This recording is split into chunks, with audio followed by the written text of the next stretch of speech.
महान राजनेता मौजूद हैं जिन्होंने लगातार एक विधानसभा क्षेत्र से 9 बार जीत करके गिनीज बुक में अपना नाम दर्ज कराने का काम किया है। ये हमारे कांग्रेस पार्टी के गौरव हैं।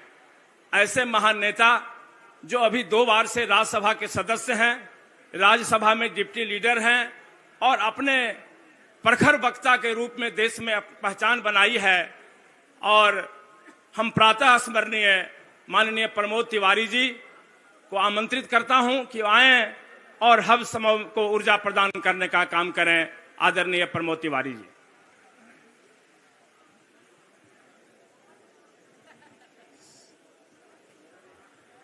सदाकत आश्रम में पधारे हुए बिहार सरकार में मुख्यमंत्री कई बार रहे,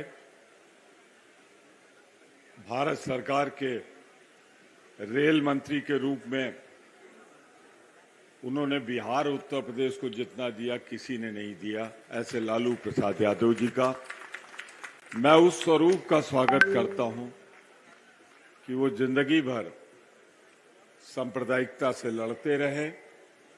लालू जी से सिर्फ एक आग्रह है, एक बार बिहार में फिर रथ रोकने की जरूरत है सांप्रदायिक ताकतों की। इसके लिए हम सबको मिलकर एक होना पड़ेगा।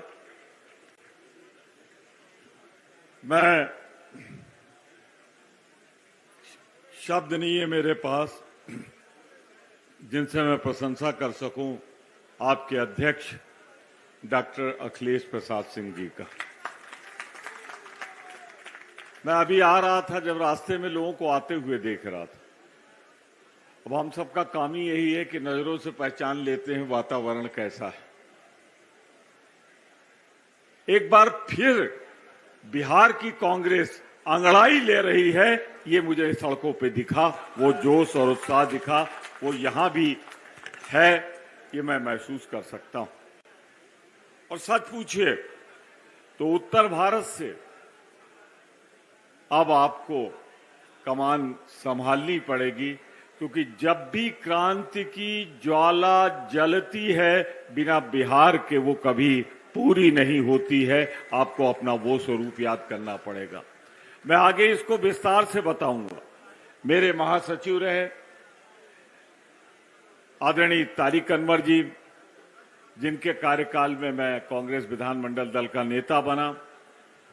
मेरे छोटे भाई अजय कपूर जी, जो विधानमंडल दल में मेरे साथ रहे और आज सचिव के रूप में यहां हैं।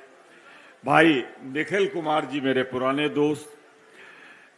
शकील भाई, मदन मोहन झा जी, आफाक आलम जी, मुरारी प्रसाद गौतम जी, अनिल शर्मा जी, कृपानाथ पाठक जी, नरेंद्र कुमार जी, श्रीमती बीना शाही, श्री अशोक राम जी, अजीत शर्मा जी, ब्रजेश पांडे जी, अमिताभ भूषण जी, अजय कुमार सिंह जी, मनोज कुमार सिंह जी, सुधीर कुमार जी, शिशिर पूनम जी, सुशील पूनम जी, पासवान जी, डॉक्टर हरखू झा, श्री कृपानाथ पाठक जी, रवि ज्योति जी, नरेंद्र कुमार, संजीव, श्याम सुंदर सिंह जी, धीरज, श्री लाल बाबू लाल, डॉक्टर अशोक कुमार जी, श्री गजानंद शाही जी, श्री अमिता कुमार जी, श्री प्रमोद कुमार सिंह जी, श्री विश्व मोहन शर्मा जी, विनय शर्मा जी, श्री डॉक्टर विनोद यादव जी, चंद्र प्रकाश सिंह जी, जहान फातिमा जी, गरीब दास जी, चुन्नू सिंह जी, अनीता राम जी, संजय यादव जी, मिन्नत राम जी। नाम तो बहुत से हैं, अब अगर कोई छूट गया हो तो मेरी गलती नहीं, नाम लिखने वालों की गलती है, तो उन्हीं से निपटिएगा, मुझे जाने दीजिएगा चैन से। हमारे दोस्त अजीत शर्मा जी, अबीदुर रहमान जी, इदारुल हुसैन जी, मनोहर प्रसाद जी, ब्रजेंद्र चौधरी जी, प्रतिमा कुमार दास, छत्रपति यादव, डॉक्टर अजय कुमार सिंह जी, सिद्धार्थ जी, संजय कुमार तिवारी, विश्वनाथ राम जी, संतोष कुमार मिश्रा जी, राजेश कुमार जी, आनंद शंकर जी, श्रीमती नीतू कुमारी जी, डॉक्टर समीर कुमार सिंह जी, प्रेमचंद मिश्रा जी, राजीव कुमार जी, और इन सब में सबसे ज्यादा मैं आपका प्रणाम और अभिनंदन करता हूं, जिसमें आने वाले देश का भविष्य मैं देख रहा हूं कि आपके जोश और उत्साह में एक बार फिर देश की दूसरी आजादी की लड़ाई लड़ी जाएगी और हम सच्ची श्रद्धांजलि, सच्चा प्रणाम, सच्ची पुष्पांजलि श्री बाबू को यही होगी कि इस देश को हम सांप्रदायिकता से मुक्त कराकर भाजपा शासन का अंत करें। यही सचमुच हम याद करेंगे। उनके कई स्वरूप थे। बिहार के एक स्वच्छ निर्मल छवि के वो एक ऐसे मुख्यमंत्री थे जिनके प्रशासनिक क्षमता को भारत सरकार ने सराहा था। पर उनके उस स्वरूप पे मैं चर्चा करना चाहूंगा क्योंकि सब में हो चुका, सब स्वरूप उनके पूजे जा चुके। याद करिए, जब देश गुलाम था उस समय चाहे चंपारण की धरती हो, ये क्रांति का दीपक कहीं जला था तो बिहार की धरती से जला था और उसमें श्री बाबू के बिना ये इतिहास अधूरा रहेगा, सारी कहानी अधूरी रहेगी अगर हम उनके योगदान को नहीं सराहेंगे। यही नहीं, उन्होंने उसके बाद फिर भारत के नवनिर्माण में और खास तौर से बिहार के नवनिर्माण में जो भूमिका निभाई गई, उसका जितना आदर के साथ हम याद करें वो कम होगा। पर यहीं से मैं अपना विषय चुनना चाहता हूं, आपसे एक तुलना करना चाहता हूं। वो दौर याद करिए जब देश गुलाम था। गुलाम कैसे हुआ था? किसने बनाया था देश को गुलाम? उन अंग्रेजों ने जिनकी सदस्य संख्या, सैनिक संख्या तो छोड़ दीजिए, कुल मिलाकर भी कभी 1 लाख न रहे होंगे। उन्होंने भारत जैसे विशाल देश को गुलाम बना लिया था। अगर आप याद करें तो वही माहौल आज, उस समय वो हमें जात पे बांट देते थे, धर्म पे बांट देते थे, रियासतों में बांट देते थे, राजे महाराजाओं में बांट देते थे। अंग्रेज बंटवारा करता रहता था और राज करता रहता था, इसीलिए उसकी नीति कहलाई डिवाइड एंड रूल। आप मौजूदा हुकूमत देख लें, महंगाई बेरोजगारी से इनसे मतलब नहीं, 15 लाख से इन्हें मतलब नहीं, 2 करोड़ रोजगार से इन्हें मतलब नहीं। इनका अगर कोई आदर्श है तो मैं कहना चाहता हूं अखिलेश भाई, इनका कोई आदर्श है और जिसके रास्ते पे चल रहे हैं वो ईस्ट इंडिया कंपनी के रास्ते पर चल रहे हैं। दूसरी मैं इनकी तुलना करता हूं, ईस्ट इंडिया कंपनी क्या करती थी? किसानों की उपज, किसानों की ताकत, कच्चे मूल्य पर बरतानिया हुकूमत जाती थी। और आज क्या हो रहा है? इनकी हुकूमत बदल गई, इनकी आदर्श, इनकी तिजोरी बदल गई है। अब बरतानिया हुकूमत नहीं, हम 2 और हमारे 2 को जाती है, इसके अलावा किसी से मतलब नहीं।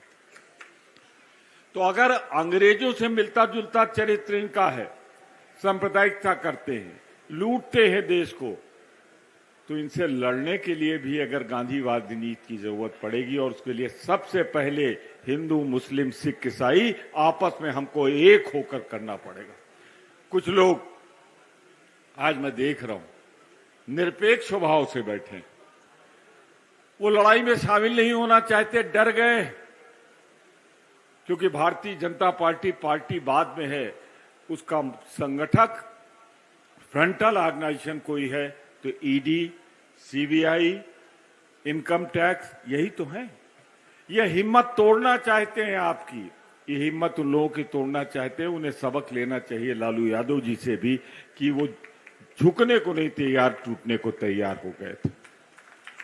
तो एक ये हमारे बहुत से कांग्रेस जनों के आज ही का उदाहरण है। राजस्थान में हम लड़ रहे हैं, कांटे की लड़ाई है, हम रिकॉर्ड बना के वापस आने की तैयारी कर रहे हैं, तो आज वहां मुख्यमंत्री के बेटे पे रेड हो रही। इसलिए कि भाजपा वहां जीत नहीं सकती, तो अपने फ्रंटल ऑर्गेनाइजेशन का प्रयोग कर रही है। वहीं मैं गीता की वो पंक्ति भी आपसे कह देना चाहता हूं, आने वाला जब इतिहास लिखा जाएगा तो अत्याचारियों का ही नाम पापी के रूप में नहीं लिखा जाएगा, बल्कि जो निरपेक्ष होकर मूक तमाशा देखेंगे वो भी उतने ही दोषी होंगे जितना दोषी अन्याय करने वाला है। तो आज मैं इस बिहार की पावन धरती पर आपको प्रणाम करते हुए यही निवेदन करने आया हूं, आग्रह करने आया हूं। माहौल बन गया है, वातावरण बन गया है। अगर आप देखें तो इंडिया की संरचना की सबसे मजबूत मेरुदंड भी बिहार बना हुआ है इस समय। हमारे नेता राहुल गांधी, हमारी नेता सोनिया गांधी, प्रियंका जी और पूरी कांग्रेस पार्टी बिहार की तरफ देख रही है कि आप फिर अपना वही स्वरूप दिखाएं जो अंग्रेजों से लड़ने में और देश को आजाद करने में आपने दिखाया। आपके सामने मैंने बता दिया, आज बचाना किसको है? लोकतंत्र को। आप स्वरूप देखना चाहते हैं तो अखिलेश भाई से पूछ लीजिए। ये रोज बिहार की कोई न कोई बात उठाते हैं, उसके लिए लड़ते हैं, संघर्ष करते हैं राज्यसभा में मेरे साथ। लेकिन क्या हो रहा है वहां सदन ही नहीं चल रहा है। अब तक तो हमने देखा था कि विपक्ष शोर शराबा करके सदन रोकता है। पहली बार लोकसभा और राज्यसभा में सदन की कार्रवाई सत्ता पक्ष रोक रही है। और मान लीजिए बोलने का मौका मिल भी जाए तो माइक बंद हो जाता है। तो मैं आपसे सिर्फ इतना कहना चाहता हूं बहुत विनम्रता के साथ कि सदन का माइक बंद कर दें। वो हम पर अत्याचार करें, लेकिन एक बार फिर खड़े हुए जैसे अंग्रेजों को देश से भगाया था वैसे ही भाजपा को भगाने में, हटाने में वही पुण्य मिलेगा, वही शबाब मिलेगा, वही आपको ताकत मिलेगी जो इस सरकार को। क्योंकि हालात कहां पहुंच गए हैं, मैं बहुत ज्यादा आंकड़ों में नहीं जाना चाहता कि हंगर में हम कहां पहुंच गए हैं, हम महंगाई में किस स्तर पे पहुंच गए हैं। बस आपसे हाथ जोड़कर आज श्री बाबू को श्रद्धांजलि देते हुए यही विनती करने आया हूं, इस देश के लोकतंत्र को बचा लो, इस देश के संविधान को बचा लो, इस देश की आजादी को बचा लो, इस देश की भारत माता की कराहती हुई आवाज सुनो।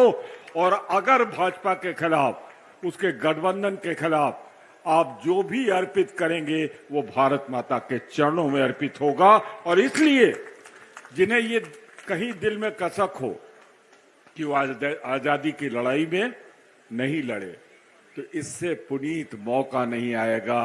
अगर पुराने अंग्रेजों को, इन नए अंग्रेजों को हटा दो तो आपको वही स्वतंत्रता संग्राम का अमृत मिलेगा जो अमृत पुराने हमारे स्वतंत्रता संग्राम सेनानियों ने किया था। और अमृत महोत्सव में इससे बढ़िया कोई अमृत नहीं हो सकता कि हम उनको समर्पित कर दें एक बार फिर आजाद भारत। मैं अखिलेश जी आपसे एक ही विनती करूंगा, आग्रह करूंगा, बहुत जोश है लोगों में, बहुत उत्साह है, आप जुटिए, सबको एक करिए। इंडिया जीतेगी तो देश जीतेगा, अगर इंडिया कमजोर पड़ी तो देश कमजोर पड़ेगा। यही राहुल गांधी जी कहते हैं। इस समय नहीं कि किसको क्या मिलेगा, अरे ये समय है भारत माता को बचा लो, उसका मान सम्मान बचा लो, इसलिए सबको एक होना पड़ेगा। जहां अखिलेश जी आप आवाज देंगे, जितनी मेरे अंदर ताकत है मैं आपके साथ कदम से कदम मिलाकर चलूंगा, क्योंकि अगर बिहार जाग गया तो फिर हिंदुस्तान भी जाग जाएगा। आपको जागना होगा, आपको आगे चलना होगा, हम सब आपका साथ देंगे। आज बहुत दिनों बाद लालू प्रसाद जी को सुनने का मौका मिलेगा। इनके जैसा भाषण, इनकी स्टाइल इन्हीं को समर्पित है, दूसरा कोई दे नहीं सकता।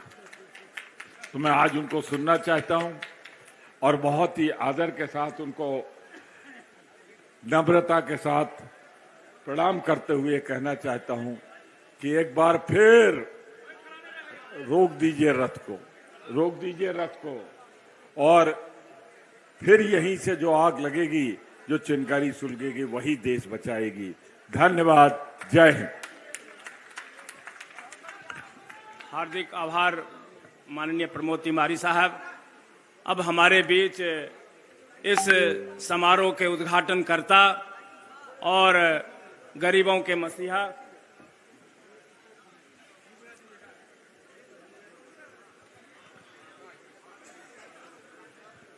प्रमोद तिवारी जी को बहुत बहुत धन्यवाद। अब जिनकी आप सब प्रतीक्षा कर रहे थे, इस देश के जाने माने नेता, इस देश में गरीब गुरबों की आवाज बनकर उभरे, बिहार के पूर्व मुख्यमंत्री, राष्ट्रीय जनता दल के राष्ट्रीय अध्यक्ष, हम सभी के अभिभावक आदरणीय लालू प्रसाद यादव जी से आग्रह करते हैं कि वो आके अपना बात करें।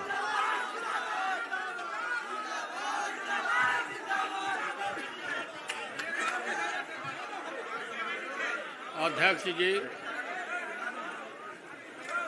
अध्यक्ष श्री अखिलेश सिंह जी,